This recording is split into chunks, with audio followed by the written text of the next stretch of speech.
राजस्थान के सुनहरी रेतों ने ना जाने अपने अंदर कितने राज दफन करके बैठे हैं।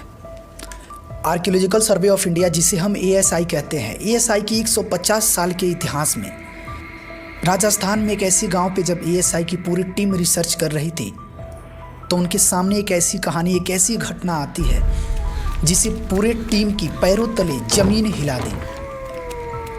दरअसल ये कहानी में एक ऐसा गांव है, एक ऐसा शहर जिसमें पूरे 84 गांव बसा हुआ था। आप बसा नहीं, उसे दफन कह सकते हैं। स्वाभिमान और सम्मान, इज्जत के कारण एक पूर्णिमा की रात ये पूरे 84 गांव वीरान हो गए। हजारों हजार लोग ना जाने कहाँ चले गए, आसमान ने निगल लिया या जमीन के अंदर दफन हो गए। ऐसे कई ऐसे राज उस गांव में उनके साथ दफन हो गई। जैसलमेर से महज ये 17 किलोमीटर की दूरी पर स्थित ये शहर, जिसका नाम कुलधारा है। कुलधारा की कहानी कोई आम गांव की कहानियों में से नहीं है।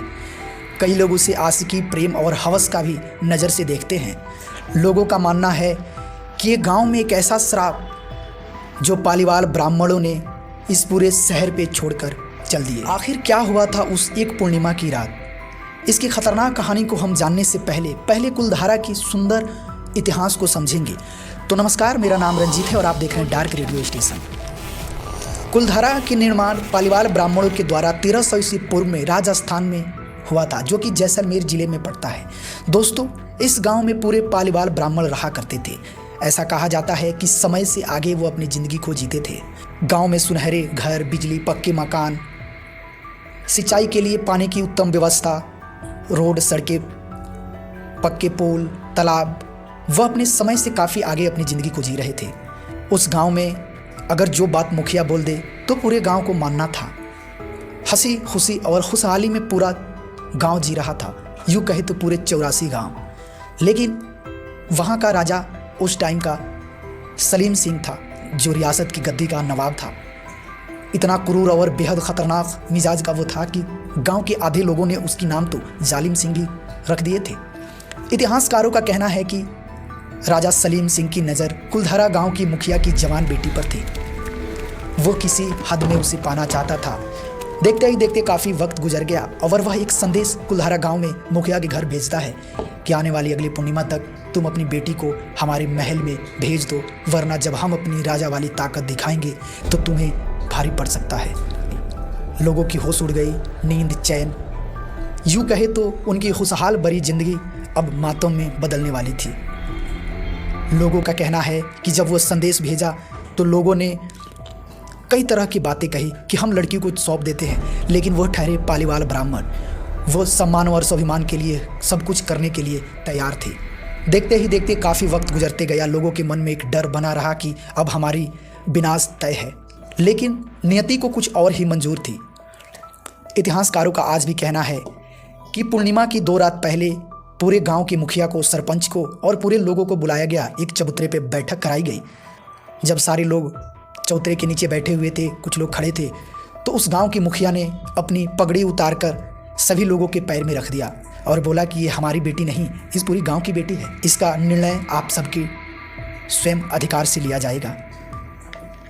इतिहासकारों का आज भी कहना है कि गांव के मुखिया ने कहा कि हम अपनी बेटी सौंप के ज़िंदगी जी सकते हैं, लेकिन ऐसी दिल्लत भली ज़िंदगी हम कब तक जिएंगे? कल हमारी बेटी पसंद आई उसको, सलीम सिंह को, कल आपकी बेटी भी आएगी, तो क्या हम अपनी बेटियों को ऐसे ही उस जालिम राजा, क्रूर राजा के महल में भेजते रहेंगे? लोगों ने उस रात निर्णय किया कि हम इस गाँव को छोड़ देंगे। राजा के गुप्तचरों को इस बात का भनक तक भी नहीं लगा। दोस्तों, मुखिया और पूरे सरपंच गांव के लोगों का निर्णय लिया गया कि जो जैसे जिस हालत में है उसी हालत में इस पूरे गांव को छोड़कर अभी के अभी हम कहीं दूर चले जाएंगे। लोगों ने इस मुखिया की बात को माना और जो जिस हाल में था उसी हाल में उस गांव को छोड़ दिया और जाते जाते बस एक शराब दे दिया। एक ऐसी शराब जो आज से लगभग 700 साल भी बाद भी लोगों के मन में और वहाँ की कुलधारा की मिट्टी में कायम है। उस शराब में पालीवाल ब्राह्मणों ने दिया कि ये गांव कभी आबाद नहीं होगा, हम तो जालिम सिंह के, सलीम सिंह की वजह से इस पूरे शहर को श्राप देकर जा रहे हैं। राजा के गुप्तचर रखवाल करते रह गए, पता ना किस गांव से गए, किस रास्ते से, किस शहर से गुजरे कि पैरों तले निशान भी नहीं छोड़े ये पालीवाल ब्राह्मण। इतिहासकारों का कहना है कि राजा के गुप्तचर नजर रखते रह गए। लेकिन क्या उन सभी ब्राह्मणों को आसमान ने गल लिया या राजस्थान की सुनहरी रेत अपने अंदर पनाह दे दी? ऐसा इतिहासकारों का कहना है कि आज तक इस रहस्य से पर्दा कोई नहीं उठा सका।